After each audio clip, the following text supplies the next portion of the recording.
Hello everyone, I am here with the lovely Brianna. We're about to show you some clips of our podcast that we have just recorded.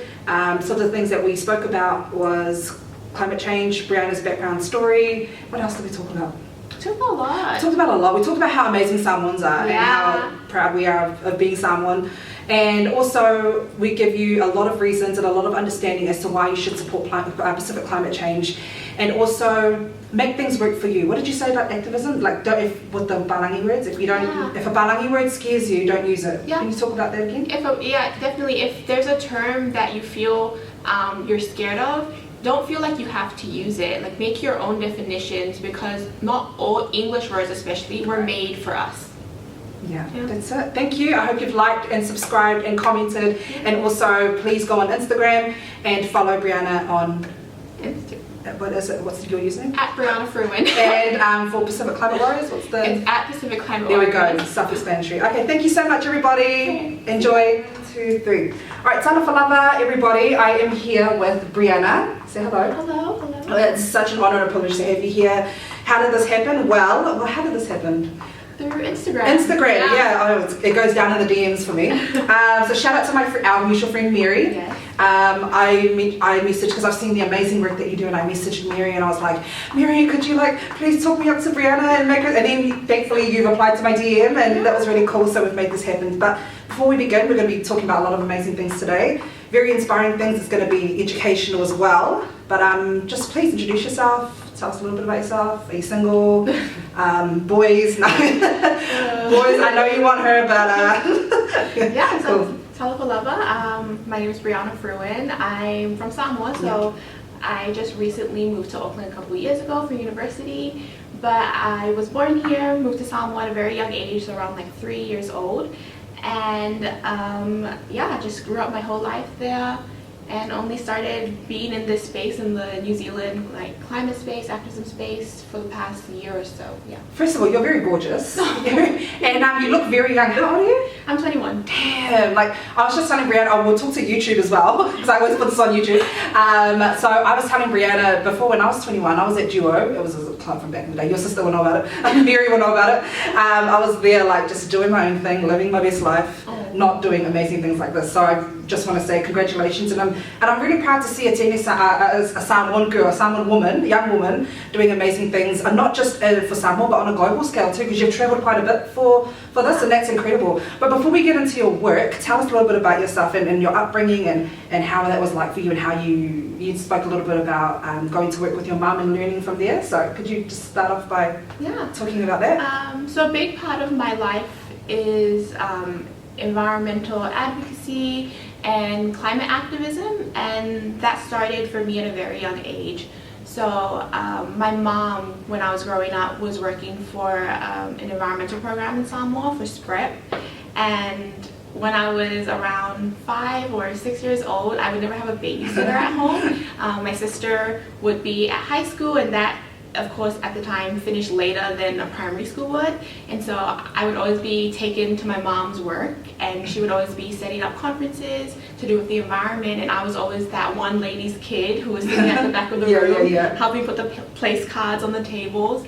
But that was such a blessing for me, because I was able to sit in from a very young age into very important conversations around conservation, around biodiversity, around climate change. And so that was really my first introduction to the environment and the issues we as humans have caused. And so I was very exposed to this knowledge within my childhood, and that really pushed me to start my advocacy. And then when I was 11 years old, I was able to go to this children's conference in Korea. Oh, that's so cool. Yeah, so I entered... So it started from a really young age. I love that. So I entered a essay competition. At 11 years old? Yeah. Oh, girl. So wow. I think the essay That's so awesome. Yeah, the essay was like, what's wrong with our environment, and how are you proactive, or how are you doing something to stop it, or to help. And what was your solution? And my solution is baby Brianna. What was yours? I remember it was turn off the lights and turn off the fans, and then because I added photos, and I added these corny photos of me using the ili, and I was like, turn off the fan. Yeah, so I was like, one of those cringe ones. I was like turning off the electric cute. fan. That's really cute. And using like the hand fan. Because that was just my understanding at the time of how to, I guess, protect the environment. Because that was like around 2009. Yeah. So there was a lot of like promotion of like no plastic bags, of like turning off your lights, saving the water. And from my understanding at the time, that was my way of protecting the environment. Yeah. What did the conversations look like at home as a young girl for you? Like going home after all your work that you do with the project and going home from work with your mum. I mean, what did those conversations look like around the kitchen table or amongst your family? Were they just like, Brianna, please, that's enough? No, or were they very supportive? They were so supportive. I was so lucky to grow up with a family that included us children or us kids into like the adult conversation. My dad and my mom, they never spoke down to me or tried to water things down for me as a kid, because I noticed that a lot of families, the adults would sit at a certain table and then they would send the kids away to another table. Eat on the floor kind of thing. Whereas my family, like my dad would always tell me and my sister to come sit at the table, and then would talk about the news or what's happening in the current events and what's on our minds. And no matter what me and my sister like had to say, we always felt like it was valid.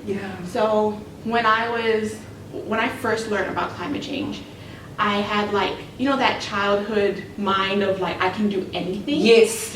And that's so important to have. So I told my dad, I was like, Dad, I want to dedicate my life to saving the world.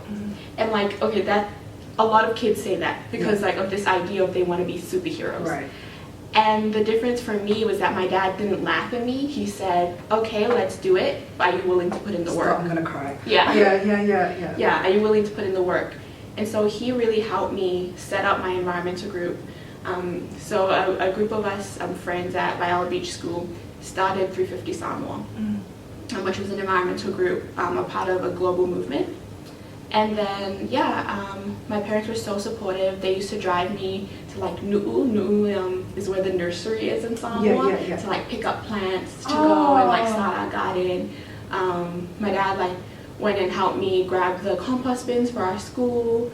And he would like wake up early in the morning to help me paint banners for like our awareness days.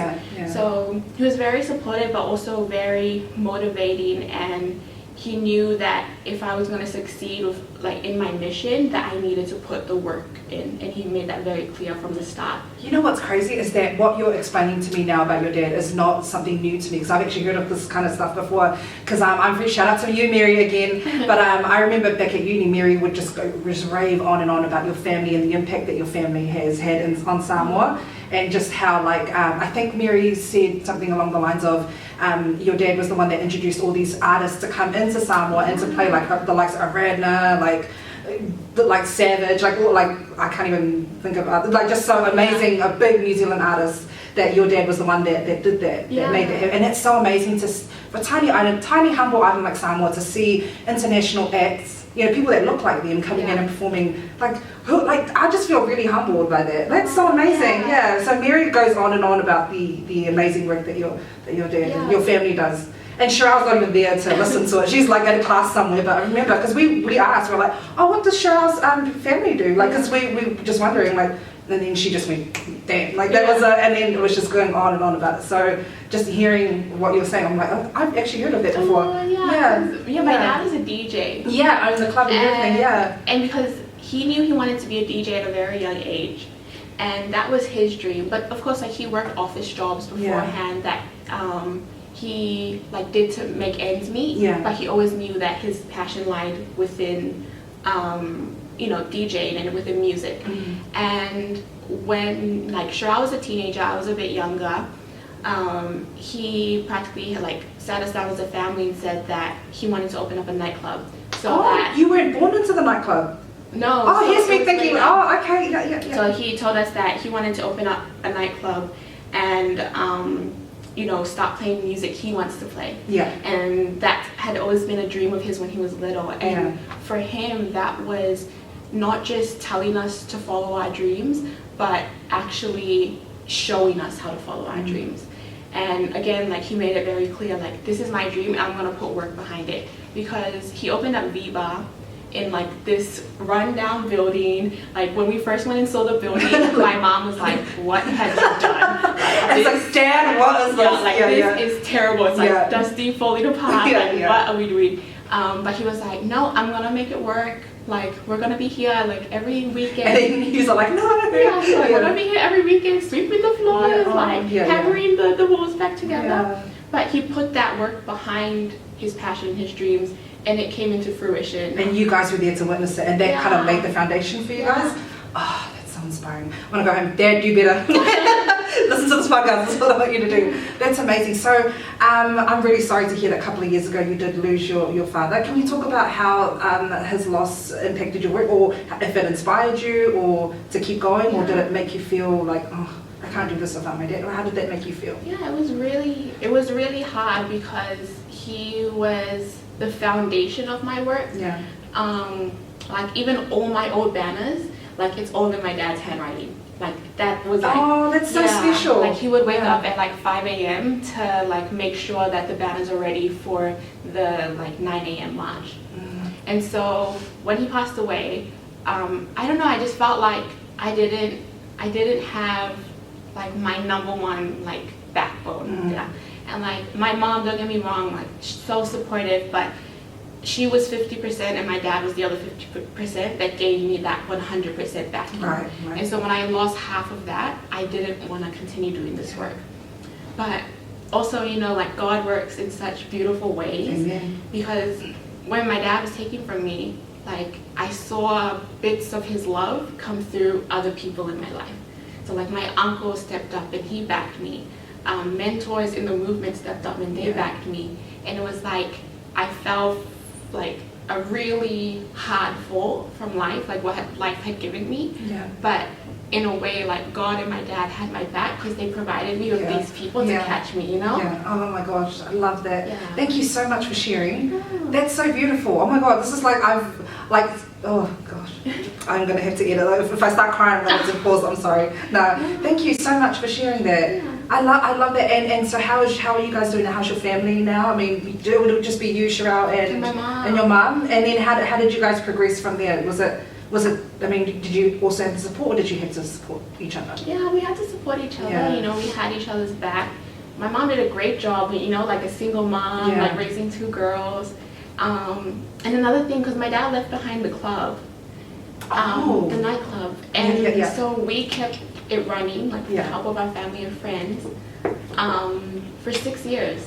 We're just us, like me, my mom, my sister. Was that emotional, going back every night and not seeing your dad on the DJ decks? It was hard, but almost like, well, for me, I can't speak for my mom and my sister, but for me, it was like a form of therapy for me, because like everything in our life had changed, and like from simple things like setting like placemat for 4, then you're like setting a placemat for 3. Right. Like that, like those little changes are like so hard to just go through. And then having the club was like the one constant. So everything in my life was changing, but like this nightclub and doing the stock take and like going over the till, like going over the accounts was like a constant in my life. Yeah. And so for me, it was like a way that I still felt connected to my dad. Right. Was through like the dream he left behind. Yeah. That is so inspiring, and because I'm close with my dad too, so this is like really like, this touches my heart big time. Thank you so much. Damn, so do you still have the club now, or have you just moved on and done other things, or how's it? So just this year we closed down. Was that emotional? Yeah, that was that quite hard? Yeah. It was hard, but like it was so, I think, timely and right. We were so happy to keep it going for the amount of time we did. But right after we closed the club, my mom got a job offer overseas. And there was just like God's plan, everything falling into place, because when the club closed, it gave her that freedom to step away from Samoa and go and work on her career and like her dreams. Right. Damn. So who's looking after your dad in Samoa now? So Cherelle's there. Okay, so Cherelle's based there. Yeah, I saw actually, because I follow Cherelle on social media, and I saw on her post like just little places that she reminds her of her dad, and like even like a little cafe, something as simple as a cafe or a road or something, and I'm just like, oh my gosh, like so strong and so inspiring for you women to carry on doing amazing things after something so heartbreaking. Yeah, I love that. But thank you again. I can't thank you enough for being so vulnerable and sharing. Thank you so much. Well, we'll talk about climate change now. Okay, if you were to explain climate change to my dumb little cousin who doesn't know anything, who doesn't care enough, how would you explain it? Now, this is a cousin who's about my age and doesn't know any. So climate change is practically the effect of the way humans have been interacting with nature. Right. So we've been taking more than we've been giving. Right. And things like the fossil fuel industry has been going on overdrive for the past decade, therefore causing a thick blanket around our Earth. So if you just imagine, like, if you put a blanket around the globe and people just kept on adding layers and layers to it. And so the heat from the sun is coming in but not able to leave. And so that's causing the warming of our globe. Right. And it's not just getting warmer, but adding this heat and adding these changes is actually messing up the way our climate acts. Because, our Earth has a very special way of interacting with its system, and humans have messed this up. Right. And so this is causing, the ice caps to melt, the sea levels to rise, the coral bleaching, the extreme weather events that we're seeing. Because, when my mom was 19, she experienced her first cyclone. And if you go to Baisingang in Samoa, if you ask a child there that's 7, they would probably say that they've experienced 5 floods in their lives and maybe 4 cyclones. Yeah, that's pretty normal, yeah. Because when was the last, my dad was in Samoa recently for his holiday. Yeah. I know, what kind of parent doesn't want to go travel the world? My dad never wants to go anywhere, he only wants to go back to Samoa, because my grandparents buried there, but also because family, friends up there. But anyway, yeah. But he experienced one in March, I think, or earlier this year, and it was bad. To the point where the flight was almost cancelled, so some flights were cancelled. Yeah, so it's sad that it's quite normal for our young people and for people in Samoa to be experiencing that. Like, oh yeah, samakangi, like it's nothing. Yeah. But that's so sad. So I'm looking at your website now, and how did you come up with Pacific Climate Warriors? What was the process of bringing that group together? Or making it what it is today, because it's huge. So the collective of Pacific Islanders that make up Pacific Climate Warriors come from 15 island nations. And then we also have teams within Pacific communities in the diaspora. So we have Pacific Climate Warrior groups in Australia, New Zealand, and America. And so this group came about a few years ago because a group of young Pacific Islanders saw the need for more voices, Pacific Island voices in the climate space.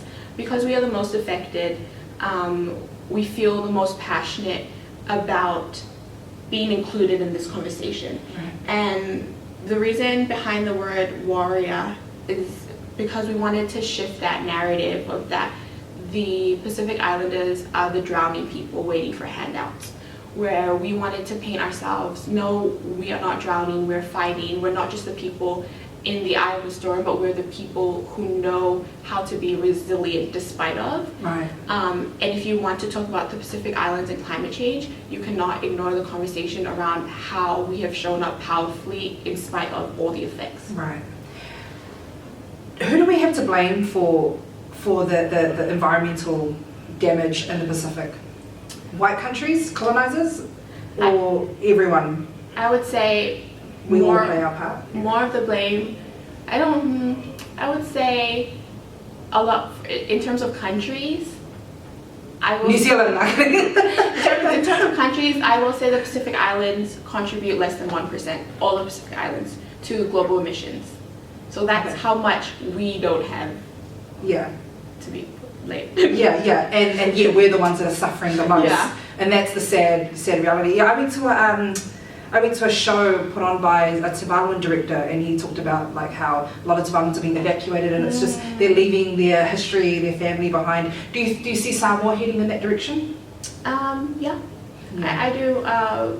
If we don't change, if we don't take action, if we don't have a complete shift of the way that our world is operating. Samoa can go in that direction, but we're fortunate because we're a volcanic island, we're mountainous, so we have higher grounds to move to, whereas atoll nations like Kiribati, Tuvalu don't have anywhere to go because they lie so close to sea level. They're only like a couple meters above sea level. So you know, my hat definitely goes out to my brothers and sisters from atoll islands. Yeah. And so what's the process like of bringing things like protests together or attending conferences? What's that like for you?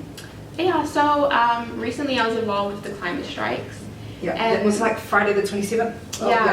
So I took a day off work for that.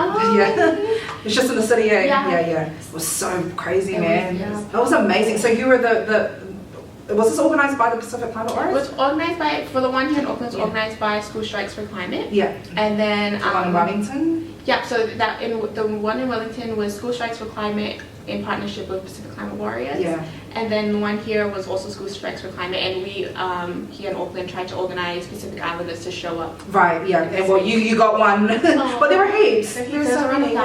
Yeah, I lost my Samoa flag in the process, but I need to go to Cherelle shop, get another one.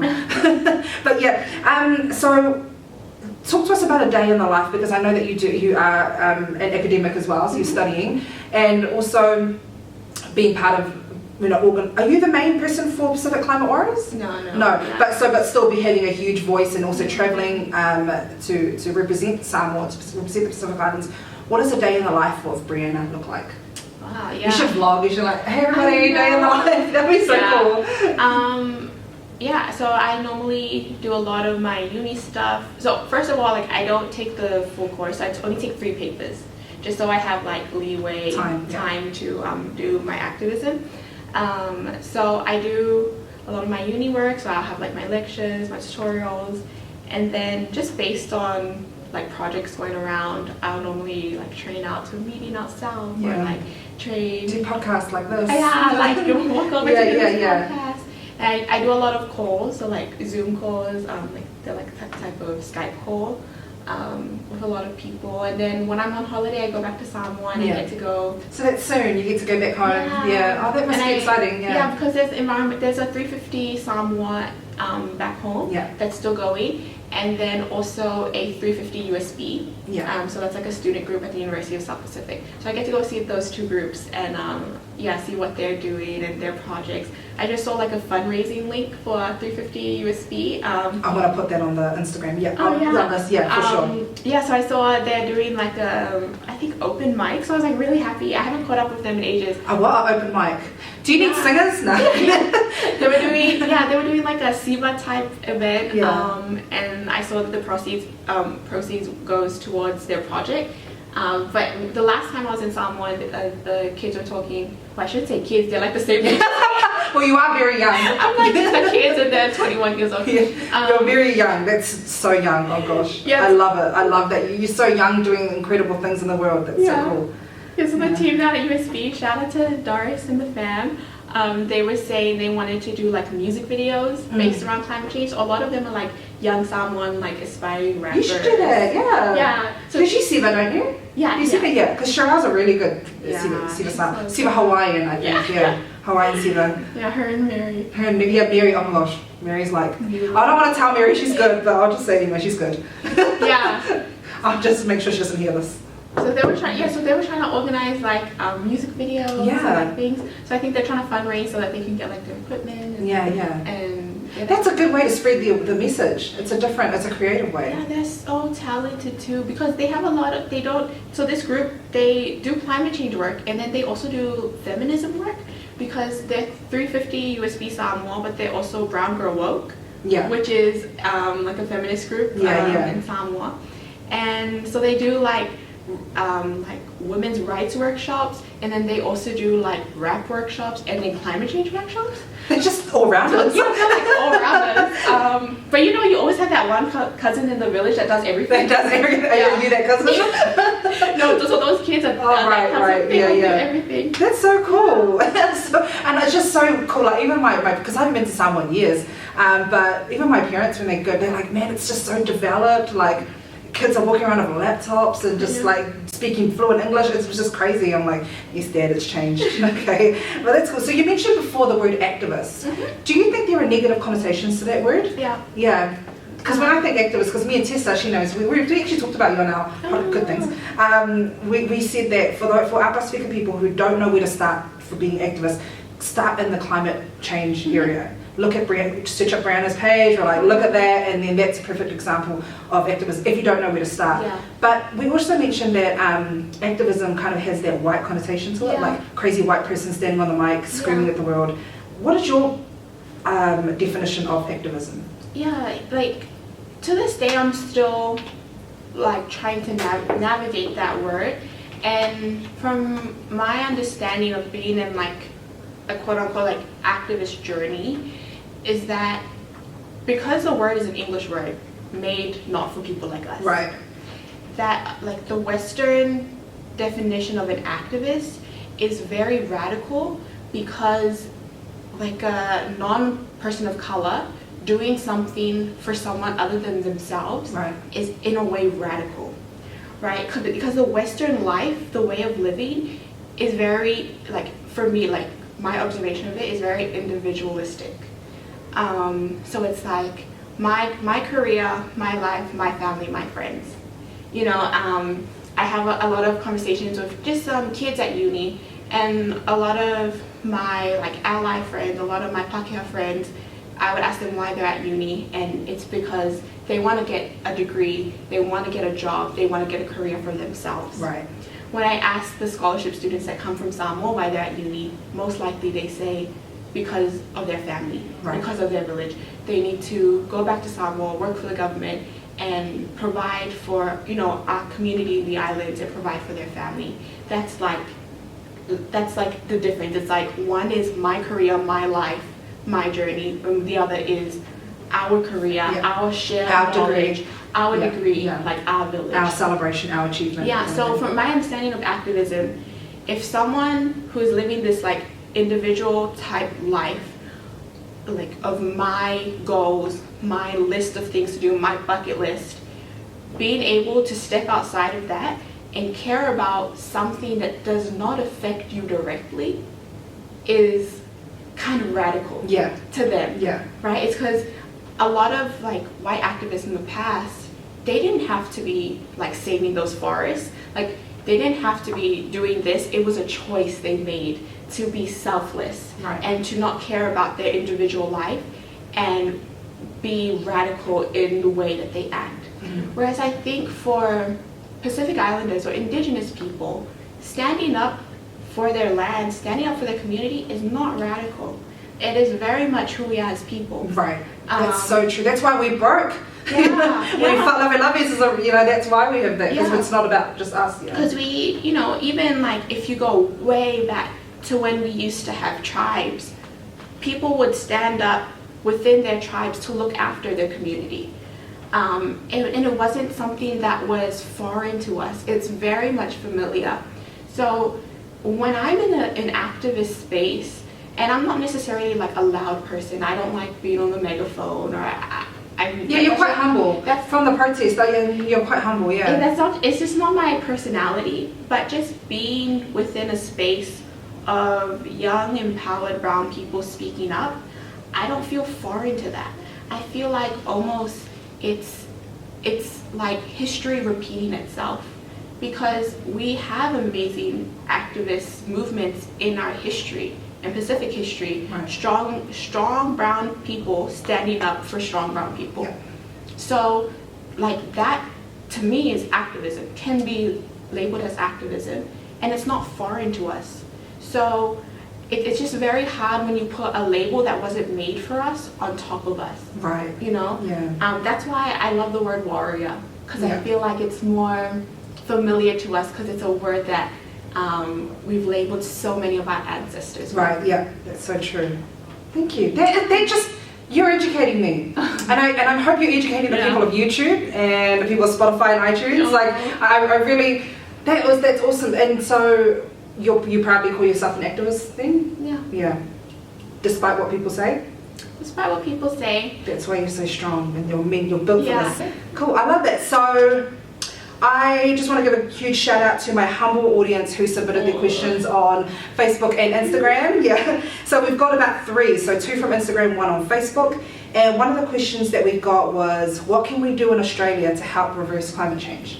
Yeah, I would say your best way of contributing to climate action and contributing to the change that we need in order to face climate change, or I guess fight climate change, is join First Nations people in Australia to stop Adani. So Adani is the mine, a coal mine that they're trying to build on Aboriginal land. And not only is it invading the rights of Indigenous people from Australia, but the production of that mine will be catastrophic for the Pacific. The amount of emissions that mine would be able to push out, it's not what we want in this world, and it's something that needs to stop. So if you're in Australia, I would encourage you to look out for Pacific Climate Warriors in Australia. They do a lot of actions around stopping Adani, as well as Seed Mob. So Seed Mob is the Indigenous group in Australia that are fighting for climate justice. So look out for those groups, and I think they really need, more people to back that. And also just looking into who you can vote for that has the best climate policies. And I think that's a little bit hard in Australia. Yeah, right. Thank you. Thanks for that. And I hope that answers your question. If it doesn't, then let me know. Then I can, or you can just DM Brianna yourself, and I'll have her Instagram, her contact detail, or not her number, okay, but her Instagram details there. All right. So another question that I got was, how does Brianna suggest am I saying it? Is it Brianna or Brianna? Brianna. Brianna, cool. How does Brianna suggest we change the whitewashed climate change conversation with white people? I would say your presence in that conversation is your best present to that conversation. Okay. I would encourage you to show up and to claim your space, to take the mic, because it's very important we have the people who are most affected by climate change involved in the climate conversation. And if I do encourage you, if you're not a person of color, to practice sharing space and to practice passing the mic. And you know what, actually passing the mic and like that practice of sharing space is something that everyone can practice, because like even like myself, that's a challenge that I'm always trying to remind myself, is the space I take up and how I could share that. Because I know I'm a woman of color, and I come, like, that means that in some ways I don't have certain privileges, but I very much so still do have privileges in other ways. And so for me, I always try and think, how can I bring into this space, maybe a woman who can't speak English like me, or like my sisters in the village who weren't able to, come to New Zealand and have an education here. It's like, how can I use my privilege to bring their voices in and pass the mic? Right. And just because, no one's ever been, or just because I grew up in this movement where it wasn't so common for people to pass me the mic, I very much had to try my best to claim it.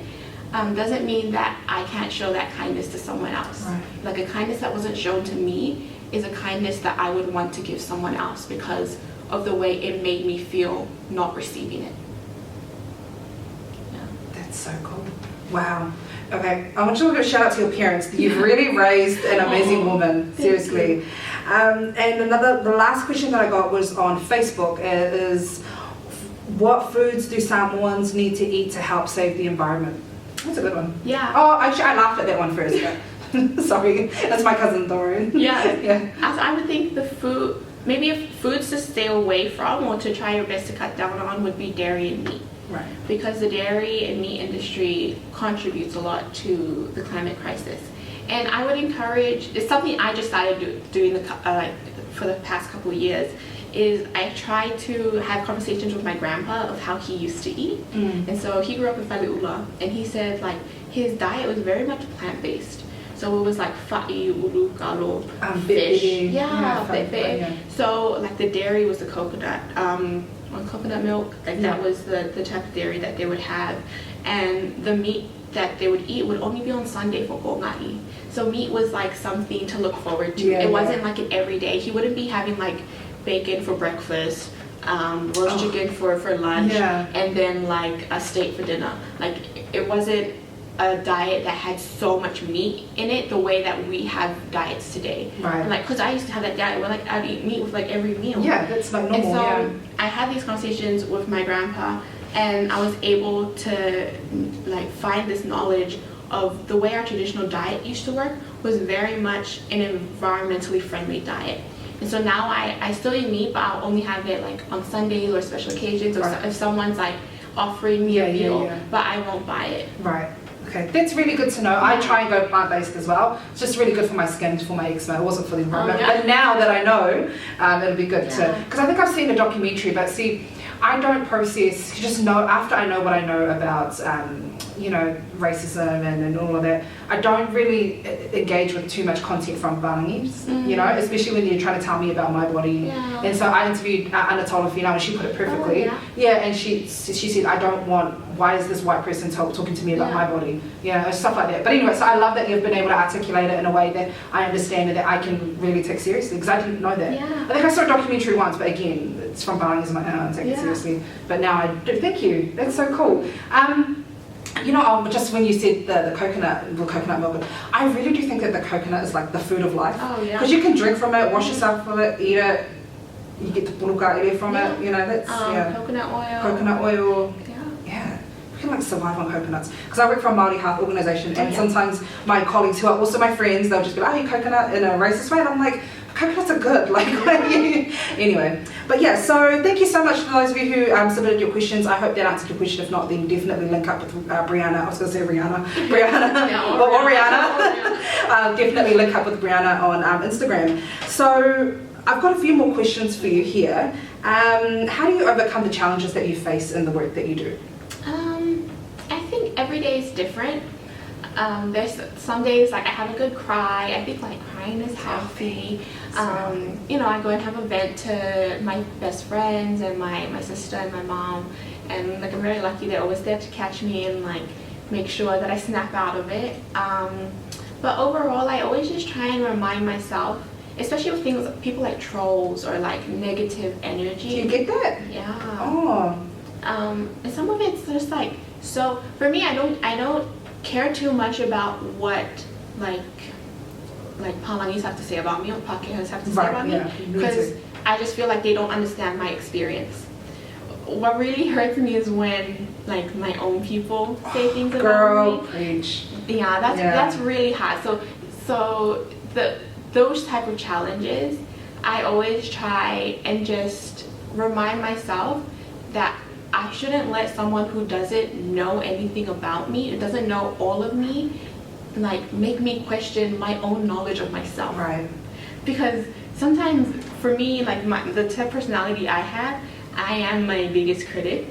And so I try and like separate self-awareness with self-deprecation. Because I find sometimes the line gets blurry where I'm like, me judging myself harshly is good for me. Because then I'm like, I'm going to grow this way, I'm going to grow.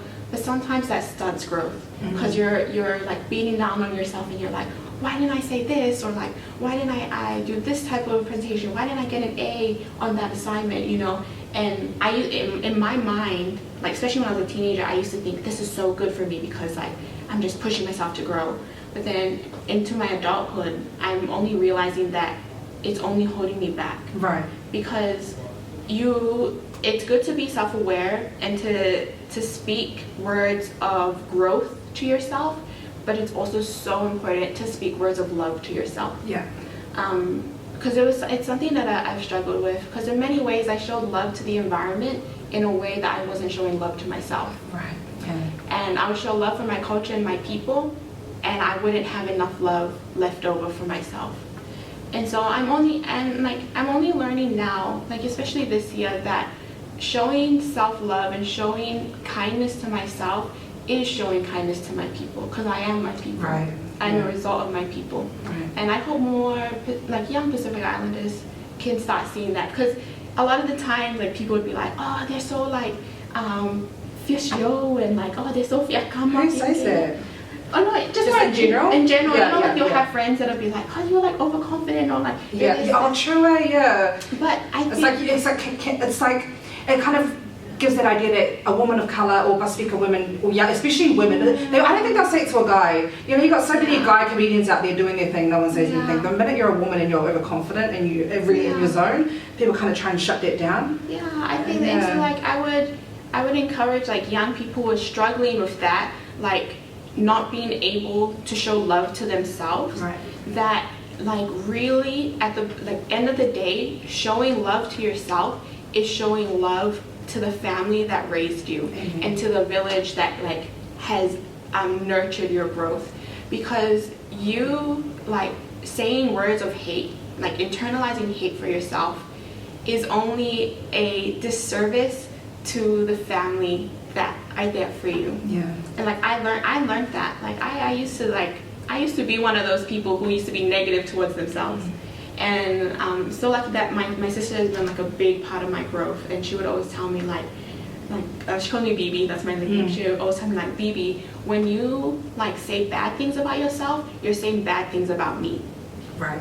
Because she helped raise you. Yeah. And Yeah.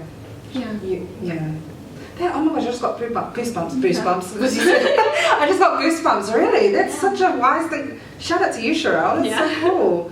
Yeah. So who inspires you then? My mom and my sister. Yeah. My biggest sources of inspiration. Just like, you know, no matter the cards that life has handed my mom, my sisters, as Samoan women, they've always overcome and they've always shown up powerfully despite of. And you know, like just being able to talk to them about their daily struggles of work, you know, like the work environment. Even like when we were like running the club, it was very hard running a nightclub. All night and then going back to your normal lives during the day, like that. Because what time does it close? Like around 12 or 1. Yeah, but then afterwards you have to clean up and and you'll be home by what, 3, Yeah. 4? Is that? I don't know. Is it? Yeah. 3? Okay, yeah. And because like nightclub only, like being a nightclub owner, you most likely see men owning nightclubs. It's like even like nightclub promoters, most of them are men. Well, that's because women are on lockdown. And like just when things happen, like when fights break out, it's very hard to like command control as a woman. Oh right, I know. I get you know what I mean? Yeah. And it's also like a safety thing. But man, like when my mom shows up when there's like a fight or something's happening, like I feel her presence. Like I get scared for the person. When she's like, hey, I'm like, yes. Like, okay, that's my cue to go. I'm like, no, you're in trouble. Yeah. But that's just like the strength of my mom, and my sister's the same too. Yeah. And I think like we were a bit scared, like running the club as just women, but it's like, man, we learned so much from it, and like every day I'm inspired by the women that raised me. So are the bouncers men at least? Yeah. Okay, good, So good. Yeah. So just the bartenders and the owners are women. Yeah. Okay. Damn. I mean, I always get scared when I see fights in the clubs, because I was in Fiji earlier this year and there was a fight where we were at, and it was just like, ugh. It does get scary, especially because alcohol's involved and they just they're not very conscious of, but anyway. Okay. What do you love most about Samoa? What I love most about Samoa is like my people, like our people. Yeah. And I think just the way that our people show love, I think is so special, because I have this me and Cherelle have this very special uncle, our Uncle George. So we hardly like speak to him, like we hardly had one-on-one conversations with him. We're like, I don't know his star sign, he doesn't know my favorite color, and he's never said I love you to me and Cherelle, and we've never said like I love you back. But we know very much that he loves us so much, and all of that is through service. You know, because my mom lives overseas now, I live here, so Cherelle's alone in Samoa, and she always like tells me that sometimes he'll just show up with oka, or like show up with an umu on Sunday, and he wouldn't say anything. He'd just drop it off to her because he knew that she like didn't have gonga or she was alone. And like when Cherelle's car broke down, she didn't know who to call. He showed up like seconds. He was there, and like that's his way of showing his love for us. Yeah. And like he'll never say it. And I think that goes for a lot of like relationships Samoans have with their family. Is like we're not the type to like write the essays and have like poems and like that type, but we show up when we're needed, and like our families show up for us and show love through service. Like when my dad passed away, so the day he passed, I went to sleep that night and I woke up the next day and my house was full, like just like that. And I was like, what is happening? Like my cousin was washing the dishes, like my uncle was outside cleaning the yard, like there was breakfast on the table because my auntie had come in the morning and dropped off food, and they didn't say anything. Like most of my cousins and myself, like they didn't know what to say at that moment. Like what do you say to someone so true. that just lost someone like that? So I didn't hear a like, I love you, I'm here for you, but I saw it. And you felt it. I felt it. Everywhere I saw, someone was doing something. Cousins I haven't seen in 2 years. Cousins I've never met before. Out there washing dishes and doing the ipukis and stuff. That was like when my brother passed away. Like cousins that I don't even like me. They don't even like me that much.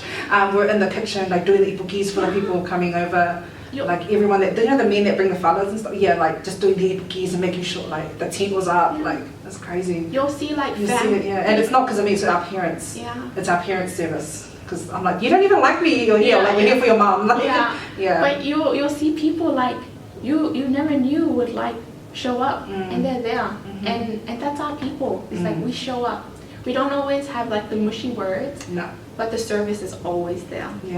And I think that's more if anything, important. we have insults. We went up, and then like carry on like serving us. Love sometimes. That's love. That's good. Stroking the hips. Like, okay, sorry, gotta go to the gym. Thank you so much for sharing. So what you didn't? So how did you find out about your dad? Did you wake up and everyone was there, or did you find out beforehand? So I found out on like during the day. On the day, okay. I went to sleep, and then because that was like me. Yes, I slept for like a good 4 hours because I was crying so much when my brother passed away. Because I don't know, like.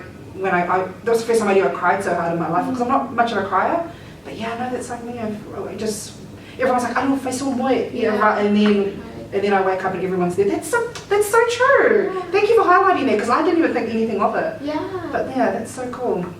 So do you have any inspiring words or any words to motivate young women out there who want to do the same line of work that you do, or want to do activism but too scared? They're too scared to call themselves that, or they're too scared to stand up for these issues that we have in this world? I would say like step in, feel like this is a space for you, and if an English word scares you, don't use it. Like that's the thing, you could be doing activism and not calling yourself an activist. Like find a word that you feel comfortable with, because I didn't call myself an activist until like 2 years ago. But I was doing activism since you were 11. But I just felt comfortable with the word. So I say don't allow Western and English words to hold you back, because those definitions were not made for us. So let's make our own definitions. I love that, Brianna. Thank you so much. That's so cool, and I appreciate you articulating everything in a way that I understand, and now that I care a little bit more about. So let's go plant-based. Everyone, let's go plant-based. Let's turn into the protest. Let's do our bit. Let's donate. Let's follow. Let's really support.